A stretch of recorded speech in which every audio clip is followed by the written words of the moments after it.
ভোটের অধিকার ছিনতাইয়ের চক্রান্ত চলছে। চট্টগ্রামে সমাবেশে তারেক রহমান।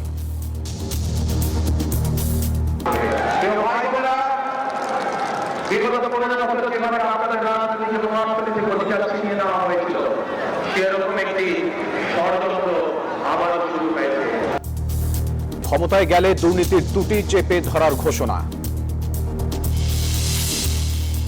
চাঁদাবাজদের চিহ্নিত করতে অ্যাপ চালু করবে জামায়াত। ঢাকায় পথসভা সমাবেশ, ব্যালট বক্সে হাত দিলে আগুন জ্বলবে, হুঁশিয়ারি আমিরের। 12 তারিখে কোনো দুর্বৃত্ত এই যুব সমাজের বুটে যদি হাত দিতে চায়, সেই হাতকে গুঁড়িয়ে দিতে হবে। ঢাকায় প্রচারে আচরণবিধি লঙ্ঘন করছে অনেকে, বলছে এনসিপি। বিএনপির প্রার্থীদের নজর স্থানীয় উন্নয়নে, আছে পাল্টাপাল্টি অভিযোগ। চীনের সঙ্গে চুক্তি করলে 100% শুল্ক। কানাডাকে ট্রাম্পের হুমকি, মার্কিন আধিপত্য প্রদর্শনের হাতিয়ার বলছেন বিশেষজ্ঞরা। এবং বিসিবিতে হঠাৎ ভাঙনের সুর। কঠিন সময়ে অস্ট্রেলিয়া যাচ্ছেন সভাপতি বুলবুল। বিশ্বকাপ না খেলায় হতাশ সাবেক অধিনায়ক হাবিবুল বাশার। স্বাগত নিউজ 24 সংবাদের সঙ্গে আমরা দুজন আছি, আমি জান্নাতুল সাদিয়া এবং আমি ফয়সাল মাহমুদ। দর্শক দেখছিলেন সুপার বোর্ড সংবাদ শিরোনাম। এবার বিস্তারিত। ভোটের অধিকার ছিনতাইয়ের চক্রান্ত চলছে বলে মন্তব্য করেছেন বিএনপি চেয়ারম্যান তারেক রহমান। চট্টগ্রামের ঐতিহাসিক পোলো গ্রাউন্ড মাঠে সমাবেশে এই আহ্বান জানান তিনি। বলেন, নির্বাচিত হলে প্রতিশ্রুতি বাস্তবায়ন করবে বিএনপি। তিনি আরও বলেন, ক্ষমতায় গেলে আইন শৃঙ্খলা পরিস্থিতি কঠোরভাবে নিয়ন্ত্রণ ও দুর্নীতি রুখবে বিএনপি। চট্টগ্রাম থেকে সাইফুল ইসলামের রিপোর্ট। 360 আউলিয়ার শহর সিলেটের নির্বাচনী প্রচারণার পর এবার 12 আউলিয়ার স্মৃতি বিজড়িত চট্টগ্রাম সফরে আসলেন বিএনপি চেয়ারম্যান তারেক রহমান। সর্বশেষ 2005 সালে যখন চট্টগ্রামে আসেন তিনি, তখন ছিলেন দলের সিনিয়র যুগ্ম মহাসচিব। 2 যুগ পর বীর চট্টলার মাটিতে পা রাখলেন বিএনপি চেয়ারম্যান হিসেবে। ঐতিহাসিক পোলো গ্রাউন্ড মাঠে সমাবেশ শুরুর বহু আগেই কানায় কানায় পূর্ণ হয়ে যায় পুরো ময়দান। জনতার ঢেউ ঠেলে দুপুর 12:30 নাগাদ মঞ্চে আসেন তারেক রহমান। চট্টগ্রাম জেলার 16টি সংসদীয় আসন থেকে আগত লাখ লাখ নেতাকর্মী শুভেচ্ছা জানান বিএনপির এই প্রাণভোমরাকে। পরে চট্টগ্রাম জেলার 16টি আসনের ধানের শীষের প্রার্থীকে পরিচয় করিয়ে দেন তারেক রহমান। সমাবেশে শিক্ষা, স্বাস্থ্য, কৃষি, অর্থনীতি সহ নানা খাতে বিএনপির উন্নয়ন পরিকল্পনা বিশদভাবে তুলে ধরেন তারেক রহমান। পাশাপাশি রাষ্ট্র মেরামতে বিএনপি ঘোষিত 31 দফা রূপরেখা জনগণের সামনে তুলে ধরেন তিনি। বাংলাদেশের সকল কৃষকের কাছে কৃষক কার্ড নামে একটি কার্ড পৌঁছে দিতে চাই, যে কার্ডের মাধ্যমে কৃষক এবং কৃষকের ভাই বোনেরা তারা ঋণ সুবিধা সহ বিভিন্ন সুবিধা তারা পাবে। তারেক রহমান বলেন, ক্ষমতায় গেলে কঠোরভাবে আইনশৃঙ্খলা পরিস্থিতি নিয়ন্ত্রণ করা হবে। অপরাধী যে হোক তাকে বিচারের মুখোমুখি হতে হবে। যেই হোক না কেন, এমনকি আমাদের দলের অনেক লোক যারা কোন অনৈতিক কাজে নিজেকে জড়িত করেছে, আমরা তাদেরকে ছাড় দেই। আজ এই দেশের জনগণ, এই দেশের মানুষ যদি বিএনপির পাশে থাকে, ইনশাআল্লাহ আগামী দিনে আমরা একইভাবে কঠোর হস্তে দেশের আইন শৃঙ্খলাকে নিয়ন্ত্রণ করব।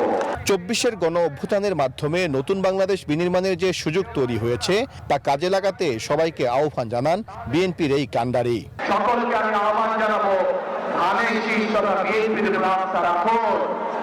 ইনশাআল্লাহ ধানের শীষ এবং বিএনপি নির্বাচিত হলে আপনাদেরকে সাথে নিয়ে এই দেশের খেটে খাওয়া মানুষকে সাথে নিয়ে বিএনপি তাদের প্রত্যাশিত বাংলাদেশ গড়ে তোলার কাজে হাত দেবে। তারেক রহমান অভিযোগ করেন, অতীতের মতো ভোটাধিকার ছিনিয়ে নেয়ার ষড়যন্ত্র শুরু হয়েছে। সেজন্য সবাইকে সজাগ থাকতে হবে। অধিকারভাবে পরিবর্তন করতে হয়, দেশের মানুষের ভাগ্যের পরিবর্তন করতে হয়, তাহলে আমাদের সকলকে আজ ঐক্যবদ্ধ থাকতে হবে। আগামী নির্বাচনে ধানের শীষের বিজয়ের জন্য বিএনপির 31 দফার বার্তা সাধারণ মানুষের ঘরে ঘরে পৌঁছে দিতে সর্বস্তরের নেতাকর্মীদের আহ্বান জানান তারেক রহমান। 2012 সালে এই চট্টগ্রাম পোলো গ্রাউন্ড মাঠে সমাবেশে বক্তব্য রেখেছিলেন বিএনপি চেয়ারপারসন বেগম খালেদা জিয়া। 14 বছর পর একই মাঠে বক্তব্য রাখলেন তার সন্তান বিএনপি চেয়ারম্যান তারেক রহমান। আসন্ন নির্বাচনে ধানের শীষকে বিজয়ী করতে চট্টগ্রামবাসীর সহযোগিতা চাইলেন তিনি। প্রতিশ্রুতি দিলেন একটি নিরাপদ ও বৈষম্যহীন বাংলাদেশ গড়ার। সাইফুল ইসলাম, নিউজ 24, চট্টগ্রাম। ভোট শেষ না হওয়া পর্যন্ত কেন্দ্র পাহারা দিয়ে যে কোনো ষড়যন্ত্র রুখে দিতে নেতাকর্মীদের আহ্বান জানিয়েছেন বিএনপি চেয়ারম্যান তারেক রহমান। রাতে কুমিল্লার 14 গ্রামে নির্বাচনী জনসভায় এই আহ্বান জানিয়ে তিনি বলেন, তাহাজ্জুদ পড়েই কেন্দ্রে যেতে হবে। তিনি বলেন, যাদের দেশ পরিচালনার অভিজ্ঞতা নাই তারা বিএনপির পরিকল্পনা দেখে হিংসা থেকে আবোল তাবোল বলছে। ক্ষমতায় গেলে বিএনপি ফ্যামিলি কার্ডের মাধ্যমে 1 সপ্তাহ চলার মতো নিত্যপণ্য নারীদের দেবে বলেও জানান তিনি।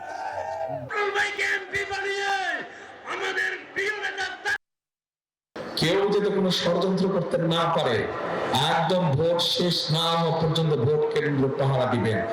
দর্শক, কুমিল্লার সমাবেশ শেষে নারায়ণগঞ্জের সোনারগাঁওয়ে সমাবেশ করছেন তারেক রহমান। আর সেখানে আছেন আমাদের সহকর্মী মোহাইমিনুল ইসলাম। আমরা চলে যাচ্ছি তার কাছে। মোহাইমিন, কর্মসূচি সম্পর্কে সবশেষ জানাবেন, আর আজকে কি আরো কোনো কর্মসূচি আছে কিনা বিএনপি চেয়ারম্যানের সবশেষ তথ্য জানাবেন। ধন্যবাদ সাদিয়া আপনাকে। আমি এই মুহূর্তে দাঁড়িয়ে আছি ঐতিহাসিক কাঁচপুর বালুর মাঠে। এটিকে ঐতিহাসিক বলছে এই কারণে যে এটি কিন্তু আসলে বিএনপির প্রতিনিয়ত সমাবেশের একটি জায়গা ছিল, এবং সর্বশেষ কিন্তু 2014 সালে বিএনপি তৎকালীন চেয়ারপারসন বেগম খালেদা জিয়া কিন্তু এখানে সমাবেশ করেছিলেন, এবং তারপরেই কিন্তু আজকে সমাবেশ, এবং সেই সমাবেশের কেন্দ্রবিন্দুতে রয়েছেন বিএনপি চেয়ারম্যান তারেক রহমান। আমরা জানতে পেরেছি তিনি কুমিল্লা সমাবেশ শেষের দিকে চলেছে প্রায়, এবং কুমিল্লা সমাবেশের পরেই কিন্তু আর কিছুক্ষণের পরে তিনি সরাসরি এসে পৌঁছবেন নারায়ণগঞ্জের কাঁচপুরে এই মাঠে। এবং দেখতে পাচ্ছি যতদূর চোখ যায় লোকে লোকারণ্য, এবং এই মাঠের ধারণ ক্ষমতা কিন্তু লক্ষাধিক, এবং সেক্ষেত্রে কিন্তু এখন পর্যন্ত আমাদের ক্যামেরার ফ্রেমে যতদূর দেখা যাচ্ছে ততদূর কিন্তু বিস্তীর্ণ এলাকা জুড়ে মানুষের সমাগম দেখা যাচ্ছে, এবং দেখতে পাচ্ছেন তাদের মধ্যে ব্যাপক উচ্ছ্বাস। যদিও রাত অনেকটা গভীর হচ্ছে, তবু কিন্তু এই যে সাধারণ মানুষ বা তাদের নেতাকর্মীরা রয়েছেন তারা কিন্তু আসলে ব্যাপক আগ্রহ নিয়ে এখানে এসেছেন।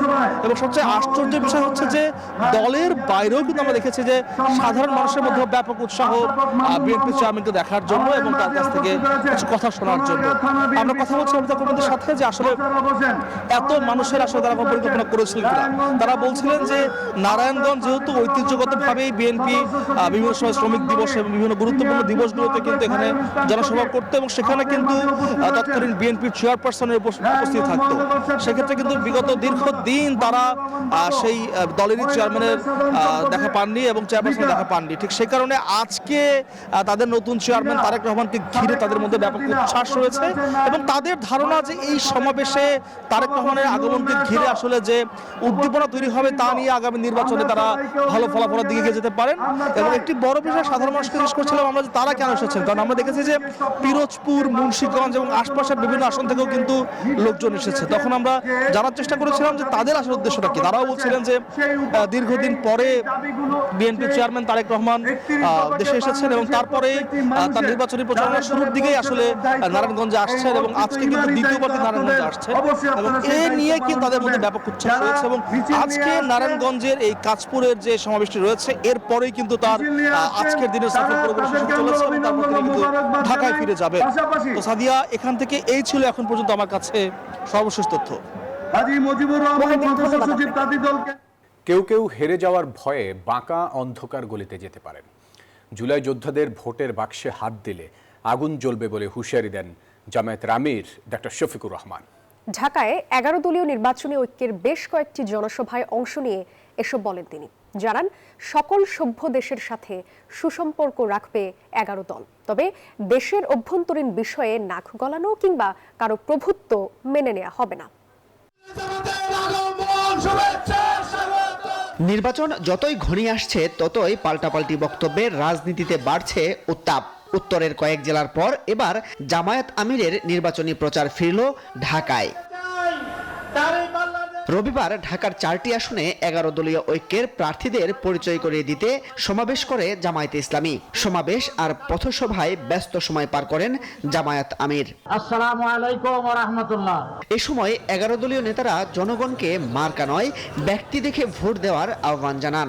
এদের সাম্যের দেশ, এদেশ ইনসাফের দেশ, সেই দেশে ওই ধরনের কোন আধিপত্যবাদী বক্তব্য আমরা শুনতে চাই না। এতে অংশ নিয়ে জামায়াতে ইসলামের আমির ডাক্তার শফিকুর রহমান বলেন, কেউ কেউ হেরে যাওয়ার ভয়ে বাঁকা অন্ধকার গলিতে যেতে পারেন। জুলাই যোদ্ধাদের ভোটের বাক্সে হাত দিলে আগুন জ্বলবে বলেও হুঁশিয়ারি দেন তিনি। মনে রাখবেন, জুলাই যোদ্ধারা, যুবক যুবতীরা ঘুমায় যায়নি। তাদের প্রথম কাজটা করেছে, দ্বিতীয় কাজের জন্য তারা এখন প্রস্তুত। তাদের বুটে কেউ হাত দেবেন না, হাত দিলে আগুন জ্বলবে। এদিন ধূপখোলা মাঠে ঢাকা ৬ আসনের ১১ দলীয় জোটের নির্বাচনী জনসভায় অংশ নিয়ে জামায়াতে আমির আরও বলেন, সকল সভ্য দেশের সাথে সুসম্পর্ক রাখবে ১১ দলীয় জোট। তবে দেশের অভ্যন্তরীণ বিষয়ে নাক গলানো কিংবা কারো প্রভুত্ব মেনে নেওয়া হবে না। মানুষে মানুষে আর কোনো বিভক্তি, ভেদাভেদ আমরা আর দেখতে চাই না। আমরা দেখতে চাই আমরা সকলে মিলে আমাদের পরিচয়, আমরাই বাংলাদেশ। পরে সন্ধ্যায় রাজধানীর আলিয়া মাদ্রাসা মাঠে ঢাকা ৭ আসনে দলীয় প্রার্থীর নির্বাচনী জনসভায় যোগ দেন ডাক্তার শফিকুর রহমান। এ সময় যারা চাঁদা না পেলে জীবন নিয়ে নেয় তাদের বিরুদ্ধে সতর্ক থাকার আহ্বান জানান তিনি। দুর্নীতিমুক্ত বাংলাদেশ গড়ার আগে নিজেদেরকে আগে দুর্নীতিমুক্ত করুন। বগলের নিচে ঋণ খেলাফিদেরকে নিয়ে সংসদ নির্বাচন করবেন, আর জনগণকে আপনারা ন্যায় ইনসাফের বাংলাদেশ উপহার দেবেন। জামায়াতে আমির বলেন, ক্ষমতায় এলে ঘরে বাইরে নারীদের নিরাপত্তা নিশ্চিত করা হবে। ঘোষণা দেন নারীদের জন্য ইভিনিং বাস সার্ভিস চালু করার বিষয়টিও। যদি আমাদের উপরে আমানত দেন। মাসুদ সুমন, নিউজ 24, ঢাকা। জাতীয় সংসদ নির্বাচনকে সামনে রেখে জমে উঠেছে নির্বাচনী প্রচারণা। ঢাকা ১৬, ঢাকা ১৪ আর ঢাকা ৮ আসনে আজ মাঠে ছিলেন প্রার্থীরা। ভোট চাইতে কখনো বস্তির গলি, আবার কখনো গ্রাম, কখনো আবার ব্যস্ত মহল্লায় যাচ্ছেন তারা। সমস্যার কথা শোনার পাশাপাশি প্রতিশ্রুতিও দিচ্ছেন, চেষ্টা করছেন ভোটারদের মন জয় করতে। প্রচারণার চতুর্থ দিনে ব্যস্ত সময় পার করছেন ঢাকা প্রার্থীরা। ঢাকা ১৬ আসনে সকাল থেকেই মাঠে নেমেছেন বিএনপি প্রার্থী আমিনুল হক। বাউনিয়াবাদ থেকে শুরু হওয়া তার এই গণসংযোগ ধীরে ধীরে রূপ নেয় বিশাল মিছিলে। ফুটবল মাঠের সাবেক এই অধিনায়কের প্রধান অঙ্গীকার এলাকার পুঞ্জীভূত সমস্যার সমাধান। পরিকল্পনা রয়েছে, সেই পরিকল্পনার ১ নম্বরই রয়েছে স্থায়ী পুনর্বাসন এবং আমার এই মানুষগুলোকে নিরাপত্তা এবং সামাজিক মর্যাদা প্রদান করা। পাশাপাশি এই এলাকার আরেকটি বড় সমস্যা রয়েছে, সেটা হচ্ছে জলাবদ্ধতা, এবং সেই জলাবদ্ধতা নিরসনের জন্য ইতিমধ্যে আমি সংশ্লিষ্ট কর্তৃপক্ষের সাথে কথা বলেছি। পিছিয়ে নেই ঢাকা ১৪ আসনের বিএনপি দলীয় প্রার্থী ইঞ্জিনিয়ার সানজিদা ইসলাম তুলি। কাউন্দিয়া এলাকায় সকাল থেকেই চালিয়েছেন বিরামহীন প্রচারণা। অনেক পরিকল্পনা এখানের, যেমন 15-16 বছর ধরে এই এলাকাটাতে একটা ব্রিজ হয়নি, যেটা অনেক প্রত্যাশা ছিল, এবং এই জন্য তারা অনেকটা অবহেলিত। এই জনপদ খুব কাছে থাকার পরেও তাদেরকে যথাযথ চিকিৎসার জন্য শহরে যেতে হয় এবং নৌকা দিয়ে পার হয়ে যেতে হয়। তো ইমার্জেন্সি লেভেল দেখা যায় অনেক বিপদের সম্মুখীনও তারা হচ্ছে। ঢাকা ১১ আসনে এনসিপি প্রার্থী নাহিদ ইসলাম ভোটারদের দাঁড়ে দাঁড়ে যাচ্ছেন। আশ্বাস দিচ্ছেন নির্বাচিত হলে গ্যাস সংকট ও চাঁদাবাজির মতো সমস্যা সমাধানের। আমরা জানি অত্র এলাকায় গ্যাসের সংকট তীব্রতর, এলাকায় চাঁদাবাজির সমস্যা রয়েছে, ভূমিদস্যুর সমস্যা রয়েছে। এই এলাকার মানুষ তার প্রকৃত সুবিধাটা বুঝে পায় নাই। আমরা চাই এবারের ইলেকশনের মাধ্যমে নির্বাচিত প্রতিনিধি হয়ে আমরা আপনাদের জন্য, এলাকার জন্য সেই কাজটা করতে চাই। ঢাকা ৮ আসনে শাপলাকলি প্রতীক নিয়ে আরামবাগে গণসংযোগ করেন এনসিপি প্রার্থী নাসিরউদ্দিন পাটোয়ারি। প্রতিপক্ষের বিরুদ্ধে অভিযোগ করেন উস্কানি ও অপপ্রচারের। লেভেল প্লেইং ফিল্ড আমরা মাঠে নেমে যেটা দেখেছি এটা নেই আসলে। আপনি কয়টা বিলবোর্ড লাগাইতে পারবেন সেটা নিয়ম আছে যে 20টা, কিন্তু আমাদের যারা ভাইরা রয়েছেন ওদের যদি হিসাব করে দেখেন কত শত, এটা আপনি হিসাব করে পারবেন না। ফলে এটা কিন্তু প্রচারের ক্ষেত্রে লেভেল প্লেইং ফিল্ড না। প্রতিশ্রুতির অভিযোগের লড়াইয়ে মাঠের উত্তাপ এখন তুঙ্গে। যোগ্য প্রতিনিধি বেছে নিতে ক্ষণ গুনছেন ভোটাররা। সাদমান রাফিদ, নিউজ 24, ঢাকা। ত্রয়োদশ জাতীয় সংসদ নির্বাচনকে সামনে রেখে প্রচারণায় ব্যস্ত সময় পার করছেন প্রার্থীরা। ঠাকুরগাঁওয়ে বিএনপি মহাসচিব হুঁশিয়ারি দিয়ে বলেন, কেউ আওয়ামী লীগের মতো দুর্বৃত্তায়নে জড়িত হলে কঠোর ব্যবস্থা নেওয়া হবে। এদিকে খুলনায় জামায়াতের সেক্রেটারি জেনারেল মিয়া গোলাম পরওয়ার বলেছেন, মিথ্যা প্রতিশ্রুতি দিয়ে বিএনপি নির্বাচনের আচরণবিধি লঙ্ঘন করছে। বিস্তারিত ডেস্ক রিপোর্টে। সারা দেশে চলছে জমজমাট নির্বাচনী প্রচারণা। সকাল থেকেই বিভিন্ন এলাকায় ভোটারদের দ্বারে দ্বারে যাচ্ছেন প্রার্থীরা, দিচ্ছেন নানা প্রতিশ্রুতি। সকালে ঠাকুরগাঁও শহরের বরুণাগাঁও মাদ্রাসা মাঠে নির্বাচনী গণসংযোগে যোগ দেন বিএনপির মহাসচিব মির্জা ফখরুল ইসলাম আলমগীর। এ সময় তিনি বলেন, আওয়ামী লীগের মতো অপকর্ম করতে বিএনপির কাউকে সুযোগ দেয়া হবে না। আমরা আমাদের বাড়ি ঘর বাপ দাদার দেওয়া জমি জমা বিক্রি করে রাজনীতি করি, তাহলে আমাদের কাছে আপনারা নিরাপদ থাকতে পারবেন। আমরা অন্তত আপনাদের আমানত নিয়ে খেয়ানত করবো না। এদিকে চট্টগ্রামের পলো গ্রাউন্ড মাঠে বিএনপির স্থায়ী কমিটির সদস্য আমির খসরু মাহমুদ চৌধুরী বলেছেন, চট্টগ্রামের সব আসনে বিএনপি জয়ী হবে। আজ থেকে এখান থেকে গিয়ে যার যার এলাকায় যাদেরকে মনোনয়ন দেওয়া হয়েছে সবার জন্য সবাই ঐক্যবদ্ধভাবে হাতে হাত মিলিয়ে কাঁধে কাঁধ মিলিয়ে তাদেরকে জয়ী করতে হবে সবাইকে। রবিবার বিকেলে বগুড়ার মহেস্থানগড়ে হযরত শাহ সুলতান বলখি রাদিয়াল্লাহু এর মাজার জিয়ারতের মাধ্যমে বগুড়া 2 আসনে প্রচারণা শুরু করেন নাগরিক ঐক্যের আহ্বায়ক মাহমুদুর রহমান মান্না।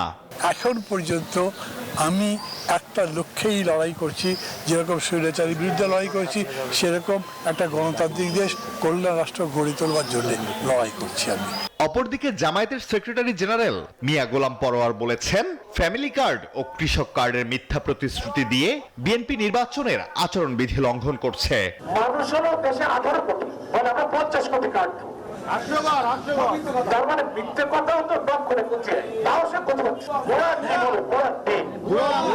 এখন ভোট দাঁড়িপাল্লা থেকে ডাইনে আর একদিকে নেওয়ার এই সমস্ত ভুয়া চেষ্টা, বাংলার মানুষেরা তো বোকা নেই। পঞ্চগড় 1 আসনের অমরখানা এলাকায় গণসংযোগকালে এনসিপির উত্তরাঞ্চলের মুখ্য সংগঠক সাজ্জিদ আলম বলেন, নির্বাচনে পূর্ব নির্ধারিত হেভিওয়েট যে চিন্তা, সেটা আর এই বাংলাদেশে টিকবে না।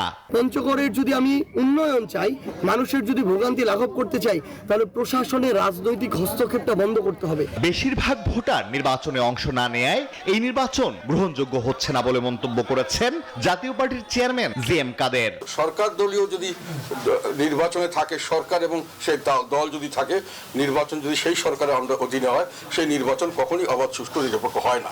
সারা দেশে বিরামহীন প্রচারণায় নিজ নিজ এলাকা চষে বেড়াচ্ছেন প্রার্থীরা। বিভিন্ন মার্কেট, জনসমাগম স্থল ও পথঘাট ছেয়ে আছে ব্যানার ফেস্টুনে। Desk report, news 24। লালমনিরহাটের হাতিবান্ধা এবং চুয়াডাঙ্গার আলমডাঙ্গায় বিএনপি ও জামায়াতের মধ্যে সংঘর্ষ হয়েছে। এই ঘটনায় উভয় পক্ষের কমপক্ষে 25 জন আহত হয়েছে। এ নিয়ে পাল্টাপাল্টি অভিযোগ করছে উভয় দল। এছাড়া ময়মনসিংহের ভালুকায় বিএনপি ও বিদ্রোহী প্রার্থীর সমর্থকদের সংঘর্ষে 20 জন আহত হয়েছেন। পুলিশ জানায়, রবিবার দুপুরে লালমনিরহাটের হাতিবান্দার টংভাঙা ইউনিয়নে জামাতের নারী কর্মীরা ভোট চাইতে গেলে তাদের পরিচয় নিয়ে দ্বন্দ্ব হয়। এক পর্যায়ে জামাতের মহিলা কর্মীরা দলের নেতাকর্মীদের ডাকলে বিএনপি ও জামাতের মধ্যে সংঘর্ষ বাধে। এতে উভয় পক্ষের 15 জন আহত হন। এ ঘটনায় একে অন্যকে দোষারোপ করেছে বিএনপি ও জামাত। শুনতে পারলাম যে আমাদের মা বোনের বোকা টানিয়ে নিয়েছে। আমরা মূলত 4 জনকে পাঠালাম, দেখেন তো আসলে এখানে সমস্যাটা কি। ওরা আসার সাথে সাথে যখন বলছে ভাই এখানে কোনো সমস্যা আছে, এই কথা বলার সাথে সাথে কিন্তু মারামারিটা। এর মধ্যে একজন আসিয়া একদম উশৃঙ্খল, এর মধ্যে লাঠি নিয়ে আসুক, কোন পথে যে এলোপাতি ওরা যে বের হয়ে আসলো লাঠি নিয়ে, একদম এলোপাতি মার শুরু করে দিল। তারা দেখতেছে যে আমরা কিভাবে গন্ডগোল করে দেশটাকে একটা অস্থিতিশীল পরিবেশ সৃষ্টি করতে পারি। দফায় দফায় সংঘর্ষের পর পুলিশ ও প্রশাসন ঘটনাস্থলে গিয়ে পরিস্থিতি নিয়ন্ত্রণে আনে। সামান্য ঘটনা থেকে এই অস্থিরতা সৃষ্টি হয়েছে। যে কোনো বিষয়ে আমরা যাতে ব্যবস্থা নিতে পারি, এই পর্যন্ত আপনারা আমাদের উপরে একটু আস্থা রাখবেন। এদিকে চুয়াডাঙ্গার 1 আসনের আলমডাঙ্গার জুগিরুদা গ্রামে বিএনপি জামাতের সমর্থকদের মধ্যেও সংঘর্ষ হয়। এতে উভয় পক্ষের 10 জন আহত হয়েছেন। স্থানীয় জামাতের কয়েকজন নারী কর্মী ভোট চাইতে গেলে বিএনপি সমর্থকদের বাধার মুখে পড়েন। বিএনপি কর্মীদের দাবি, জামাতের নারী কর্মীরা ভোটারদের বাড়িতে গিয়ে ভোটার আইডি কার্ড ও মোবাইল নম্বর সংগ্রহ করছিলেন। এ নিয়ে দুই পক্ষের মধ্যে সংঘর্ষে 10 জন আহত হয়। তারা হচ্ছে যে অন্য জেলার লোক, তারা মেহেরপুরের লোক, অন্য জেলার লোক, তারা আমাদের জেলার লোক। যখন তারা এইসব নানান কথা বলেছে, বিকাশ নাম্বার চেয়েছে, তখন এলাকার মেয়ে ছেলে কোরআন শরীফ শপথ করে, তখন এলাকার মেয়ে ছেলে বলছে যে যে বিএনপির কর্মীরা এবং মহিলারা তারা মিলে তাদেরকে বিদ্রোহ করেন এবং তাদেরকে আটকে রাখেন। এই খবর পাওয়ার পর আমরা প্রশাসনকে তাৎক্ষণিকভাবে অবহিত করি। এদিকে ময়মনসিংহের ভালুকাতে বিএনপি প্রার্থী ও স্বতন্ত্র প্রার্থীর সমর্থকদের মধ্যে সংঘর্ষ হয়েছে। এ ঘটনায় উপজেলা বিএনপির দলীয় কার্যালয়ে আগুন ও ভাঙচুর করার অভিযোগ পাওয়া গেছে। আহত হয় 20 জন। Desk report, news 24। ভোটারদের নিরাপত্তা নিশ্চিত করতে এবং সুন্দর একটা নির্বাচন আয়োজন করতে সর্বোচ্চ চেষ্টা করছে কমিশন, জানিয়েছেন সিইসি এএমএম নাসির উদ্দিন। সকালে রাজধানীর একটি 5 তারকা হোটেলে বিভিন্ন দেশের কূটনীতিকদের সঙ্গে বৈঠক শেষে একথা বলেন তিনি। সিইসি বলেন, নির্বাচন প্রস্তুতিতে সন্তুষ্টি প্রকাশ করেছেন কূটনীতিকরা। কমিশনের নিরপেক্ষতা নিয়ে কূটনীতিকদের আস্থা আছে বলেও জানান তিনি। আসন্ন জাতীয় সংসদ নির্বাচন উপলক্ষে সার্বিক প্রস্তুতি, নির্বাচনী প্রক্রিয়া, আন্তর্জাতিক পর্যবেক্ষক নিয়োগ এবং নির্বাচনের স্বচ্ছতা, আইন শৃঙ্খলা পরিস্থিতি ইত্যাদি নানা জরুরি বিষয়ে কূটনীতিকদের অবহিত করতে এই বৈঠক অনুষ্ঠিত হয়। আমাদের কর্মকাণ্ড পুরোটা আমরা ব্রিফ করেছি, তারা দে আর ভেরি হ্যাপি। আমরা চাই যে একটা মোস্ট ট্রান্সপারেন্ট একটা ইলেকশন, ক্রেডিবল একটা ইলেকশন। আমাদের যে ফোকাসটা একটা সুন্দর নির্বাচন উপহার দেওয়া, এ ব্যাপারে তারা বুঝতে পেরেছেন এবং তারা খুবই সন্তুষ্টি প্রকাশ করেছেন আমাদের প্রস্তুতি নিয়ে এবং আমাদের সদিচ্ছা নিয়ে এবং আমাদের ফিউচার যে প্ল্যান প্রোগ্রাম এগুলো নিয়ে। গাজীপুরে ককটেল বিস্ফোরণ ঘটিয়ে ডাচ বাংলা মোবাইল ব্যাংকিং এজেন্টের 25 লাখ টাকা ছিনতাই করেছে দুর্বৃত্তরা। রোববার বিকেলে বাসন এলাকার আউটপাড়ায় 3টি মোটরসাইকেলে আসা 6 ছিনতাইকারী এই তাণ্ডব চালায়। প্রত্যক্ষদর্শীরা জানান, বিকেল 4:10 দিকে কাজিমুদ্দিন চৌধুরী স্কুল অ্যান্ড কলেজের সামনে এজেন্টের পথ রোধ করে দুর্বৃত্তরা। এই সময় আতঙ্ক সৃষ্টি করতে তারা 2টি ককটেল বিস্ফোরণ ঘটায় এবং চোখের পলকে টাকার ব্যাগ নিয়ে পালিয়ে যায়। খবর পেয়ে পুলিশ ঘটনাস্থল পরিদর্শন করেছে এবং জড়িতদের শনাক্ত করতে সিসিটিভি ফুটেজ সংগ্রহ করছে।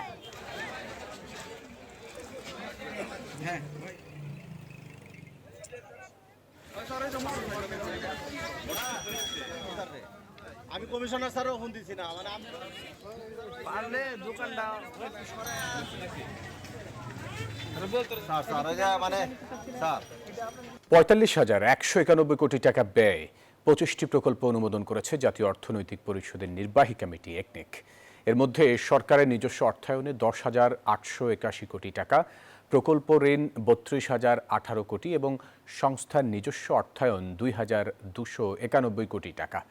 রবিবার প্রধান উপদেষ্টা ডক্টর মোহাম্মদ ইউনূসের সভাপতিত্বে পরিকল্পনা কমিশনের এনএসি সম্মেলন কক্ষে অনুষ্ঠিত একনেক সভায় এই অনুমোদন দেওয়া হয়। এর মধ্যে নতুন প্রকল্প 14টি, সংশোধিত প্রকল্প 6টি এবং মেয়াদ বৃদ্ধি প্রকল্প 5টি।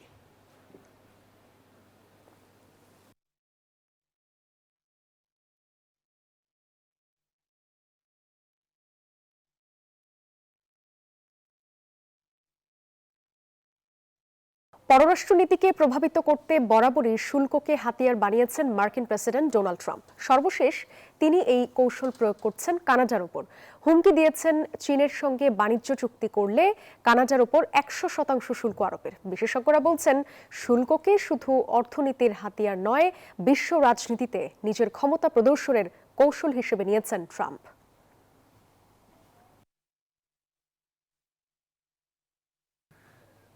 জানিয়ে দেব খেলার খবর। বিসিবিতে এবার ভাঙনের সুর। পরিচালকের পদ থেকে ইশতিয়াক আহমেদের পদত্যাগের পর অস্ট্রেলিয়ায় ফিরে যাচ্ছেন সভাপতি আমিনুল ইসলাম বুলবুল। নির্বাচনের পরে দেশে ফেরার কথা থাকলেও তা নির্ভর করছে পরবর্তী পরিস্থিতির উপর। এদিকে বিশ্বকাপে অংশ না নেয়ার বিষয়ে মুখ খুললেন সাবেক অধিনায়ক হাবিবুল বাশার সুমন। এই ছিল নিউজ 24 সংবাদে। ধন্যবাদ সবাইকে সাথে থাকার জন্য।